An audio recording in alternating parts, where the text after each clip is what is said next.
Since we had to cancel the June field day due to heat, I didn't get to give my hardware presentation. So I'm going to just kind of do a quick spiel here on how I set up my hives and why I believe it's important. So most of you probably follow me along on Facebook. I put out a lot of content, maybe too much, but you know I'm working on my new Trex bottom boards. One of the things I noticed with this dark color, it tends to absorb heat. So one of the things I do is I paint the landing board white, and that definitely makes it much cooler. This one gets hot when the sun's on it. This one stays cooler. This was actually, a question was asked by someone online. One of the other things I do is I make these hallway entrances, and a lot of you, well, several of you have picked up on this and are using it and agree that it works well. I put a little notch in the back of mine, so when this goes in, there's a screen in here, and that notch allows this to go over the screen just a bit. And that's where I measure my height. I don't measure the front height so much because of the screen coming up. This back here, this height on the back is just a slight tad under 1/4 inch. These entrances are 5/8 wide. And what this does, first of all, the most important thing, I keep a lot of bees in close proximity with one another. I raise a lot of nukes every year. So I have very small hives, young hives, right next to large, very strong hives. So for me, a robbing issue can become really bad really fast if I don't, keep up on it. So these things have been fantastic. Because of this long entrance, it allows the bees to very, very easily protect their hive from a robbing colony. They don't have just direct access into the hive. It's very hard for them to get in.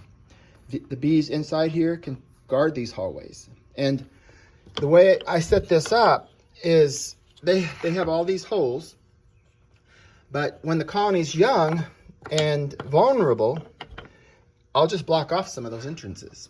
And as I see, the hive's getting stronger, they're starting to get congested, I'll pull one off. I'll give them some more entrances. And when they get strong enough and I feel confident enough, boom, they're good. And the beauty of this is I don't have to change these reducers out. This is the reducer stays on all year long. It stays on in the winter. I don't even close these up in the winter. This is how it's set up in the winter. Guess what? Mice cannot get in here. They cannot extrude their body this entire length, this little area. It just can't happen. Bumblebees can't get in here. You don't know how many times I've opened up a hive and there's bumblebees inside the hive, propolised to death. The huge, who knows how many bees I lost in the battle. But anyway, so that's enough on the entrance. Ventilation. Ventilation is something very dear and near to me. I practice it and preach it to everyone. So what I do on my outer covers, well, first of all, let's look at this inner cover. This is a Pete Zook inner cover. Not all inner covers come with this little notch. Pete doesn't put them in. Sometimes I put them in. They're in 99% of my hives. But this little inner cover allows air to come out the top of the hive. If you were to put an outer cover on here, you can see where it will seal all the way around the top. Well, guess what? It doesn't matter if you have this big oval hole in your inner cover. The air cannot go anywhere. It's trapped right there. That hole is worthless to you. And in this particular scenario, bees can't even use the top entrance. And I like bees to be able to use the top entrance to be able to fill their supers. And that way they're not down in the double deep section where the nurse bees are trying to work. They can come into the hive, into the top, dump their load, and get right back out. So one of the things I do on my outer covers is I put a 1/4 inch shim on each side. If you look here, there's a 1/4 inch shim on each side. And what that does is it allows the bees to get inside the hive through the front, through the back. It also allows air to come out. Even if you didn't have these shims and all you had was this little 1/4-inch slot here in the front, that would not allow much air to come out, especially if this outer cover was touching it. If your outer cover came up and was touching that slot, it would essentially seal it off.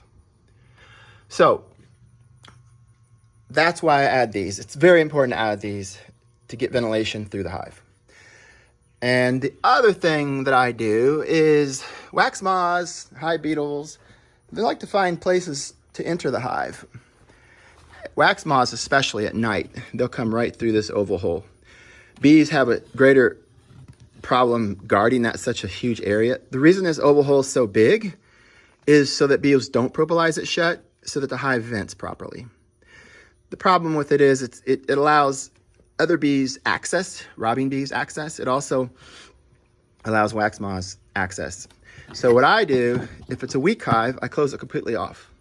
If it's a stronger hive, the most I leave is just enough space for a couple bees to get in and out. And you say I'm blocking off ventilation. Well, I also add 3 2-inch holes on the front. And bees will propolize this shut. Other bees will steal the propolis. If I find these propolized shut, I typically know they're propolized shut because I see bees bearding. And I know they've plugged these. So I'll go ahead and take that off. I want ventilation through my hive. The other thing that's important, and I forgot to set up for this, is bee space. So you guys know if you have, you see, this is a Kelly bee. That's a Kelly bee frame. I want to find a man lake frame. This is a man lake frame. If you have less than a 1/4-inch, bees can't get into it. And they'll propolize it shut because wax moths, hive beetles can get into that space. Bees can't. So they'll propolize it to try to seal it off. If it's over 5/8 or over 5/16 of an inch, bees will build burr comb in there. One of the things I wanted to show you is nothing in the bee industry is standardized, right? So if you look here, there's just about a 1/4 inch on this man lake frame. So it's just enough for bees to cross over this frame. On this one, there's not. There's only about maybe a little less than 3/16. So bees can't cross over here. So what they'll end up doing is they'll end up propolizing. They'll try to seal all the entire length this side and the entire length this side. And you know that if you don't have enough space is when you pull your inner cover off and it's got lines of propolis all the way down.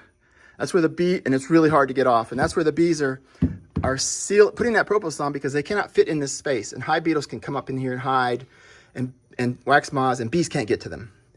So the way to fix that, and a lot of us beekeepers have had to do this, is we add a shim.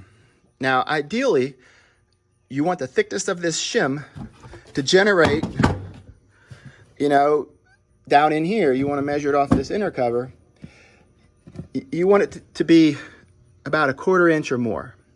More than that, and they'll start putting burr comb in there. The problem is these inner covers warp. So I always give them a little extra just so that I guarantee they have enough space to cross over those frames. But this is a little shim that I've put on all my inner covers, and it fixes the problem that I just mentioned. Let me see. Something else I learned later on is, I use screws, deck screws on all my... This screw right here is a very important screw because when your hive starts coming apart, this is where it starts peeling back. And when you're trying to squeeze your hives together with your hive tool, this is where it starts breaking out. So this needs to be pre-drilled with a pretty good sized bit, pre-countersunk, and then just nestled in there. Not real tight. If you go too tight, you're going to split this. But you just screw it in enough to where it seats, and then you're good. And this is going to be a very nice solid connection. Okay, so now let's go on here. Take the inner cover off. Take the hive body off. Now we're down to the slatted rack. And then you guys know I like slatted racks. Slatted racks, I have a whole write-up if you search this group for Slatted racks, you'll find a whole write-up on Slatted racks, why I like to use them, the value of them. They just allow the bees a lot more space to congregate in here. That's the main reason. So let's get this off. And this is stuck on because anytime you put painted surfaces together, they want to adhere to each other. So I use my tincture of propolis and Everclear, and I paint it on with a paintbrush that I have in here that you can't see. There's a little paintbrush in here. I got Everclear in here, and it's just soaking in there. That keeps it soft. But I paint all my surfaces, my matching surfaces, with propolis for that reason. And I also paint propolis on my Trex decking because this Trex decking is very slick, and the propolis allows when you put the inner cover on, it locks it together. So you have a big windstorm or nothing, it's not going to drift on there. So we're down to my screen bottom boards. I'm a huge proponent of screen bottom boards. I leave my IPM board out. As soon as the nighttime temperatures get to about 40 degrees or above, I start pulling these IPM boards out. Now, I might not pull them completely out, especially on my smaller, weaker hives in the spring. Normally what I'll do is just open them up a little bit. And then if we have another cold night, just shut them. I'll leave this back open. They'll give ventilation, but I won't give them too much.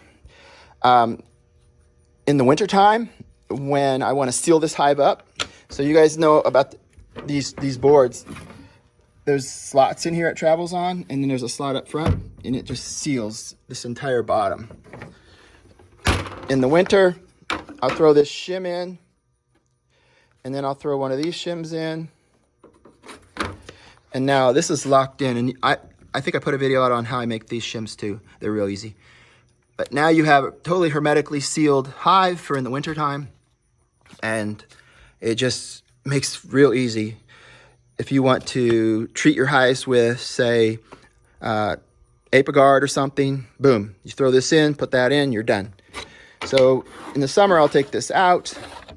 And one of the things I wanted to show you about this is a lot of, especially Pete Zook, he does it on his. He doesn't leave any space between the IPM board and the top of this bottom board. And what happens is when you, so say you have your IPM board and you want to see, you're looking for mite drops, or you're looking for hive beetle poop, or wax moth poop, or roach poop, or larvae of, say, hive beetles, or whatever. When you open this up, most of them don't have any space in here, and you end up scraping all that crud off before you get this out. You can't even see the crud. Whereas with my design, I have plenty of space in there. You can open this up and you can see all the debris and get an idea of what you're looking for. So I think I've covered everything. I just wanted to give you guys an update on what I do. I'm still learning. I'm still changing things. One of the big things I've changed is the paint I use. I've tried a lot of paints over the last 8 years of beekeeping, and I'm seeing the results now of the bodies out in the apiary. And this is expensive. I'm going to tell you that right now. But sometimes expensive is worth the money. I use the yellow, the orange, and the white in this paint right here. And I'm telling you what, it is solid paint. You don't get the wear that like you do with even if expensive latex. They just don't stand up to this paint. So anyway, that's it. Talk to you later. Bye.